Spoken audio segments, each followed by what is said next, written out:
Hi, my name is Dan Palmer.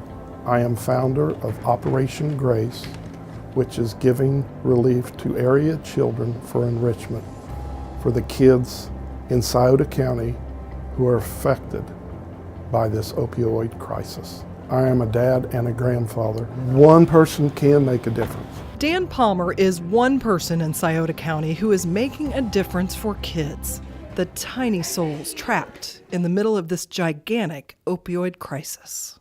These kids are the victims. They're traumatized. These are the kids that the parents are just looking for their fix every day, wondering where they're going to get their next fix. And they're in denial of their kids, what their kids need each and every day. The kids who have no say, no choice but to live in their parents' bad decisions because of addiction and live without a lot. They don't have a toothbrush. They don't have a toothpaste. They don't have soap, deodorant, shampoo, a comb, hairbrush, socks, underwear. Once the word got out Dan was trying to help, an army of angels started sending donations to fill this room.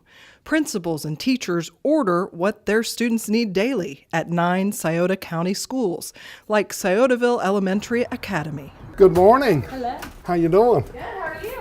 I'm doing well. Anytime that we have kids that need shoes or a coat or deodorant or body wash or shampoo, toothbrushes, they're here.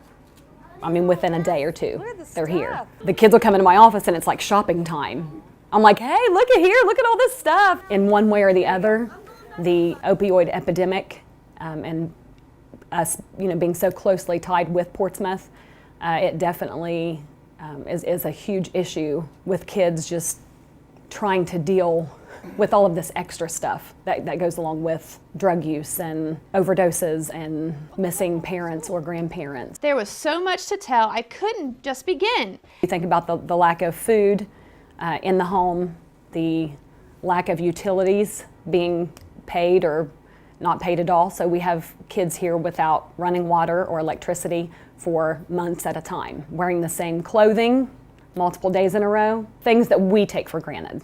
We have kids that face that every day. Dan's donations help Sandy Jarvis, who's taking care of 2 grandchildren since her 35-year-old daughter's fatal overdose. They brought home baskets with shampoo, soap, toothpaste, tissues.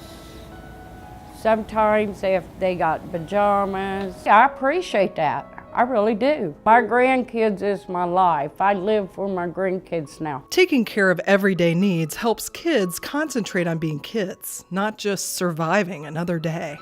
And maybe then there might be a chance for them to dream. We want our kids to know that they can choose a different life, that they have the ability to have a different life for themselves. I think a huge misconception is that because we have such high poverty and because of all these negative things going on, that our parents don't want better for their kids, but they do. They want their kids to be successful. That's why they're here. They choose to come here, but they know that we'll take care of them here. And take these for your sisters if they're unable to. At East High School, Dan's donations reach kids like 18-year-old Justin Mershon, who relies a lot on his school family, particularly Principal Jim Mullmeister. Takes me to the dentist, takes me to get my shots, takes me to the doctors, haircuts and all that. There was one stretch where he was sleeping on our bus and had been in the same clothes several days. So we made sure that he had a change of clothes. If we ever have a kid that maybe they don't have water at home, the electric's been turned off and they haven't had a shower in a while, there's a place that they can shower here at the school. We make sure that they have maybe a clean change of clothes if they need to, if we notice they haven't had their clothes washed in a while, different things like that. Sometimes the needs are more complicated.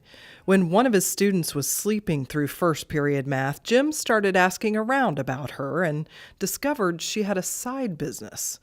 But that's not even why she was so tired. My mom's out all night. She said, I have to babysit my little sister, who at the time was an infant. She said, I'm only allowed 1 diaper per night.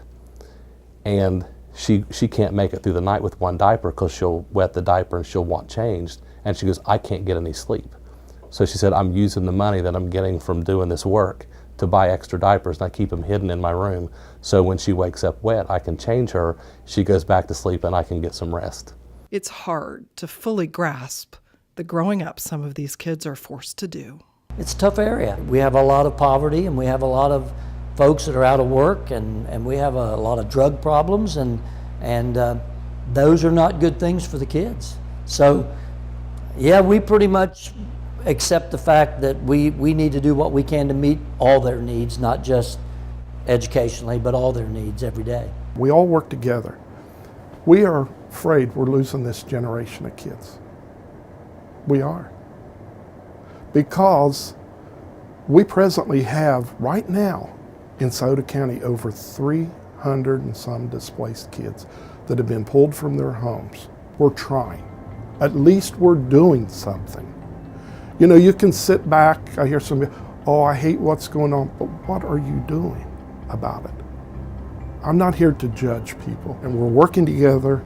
We're going to do our part. We're going to do whatever we can.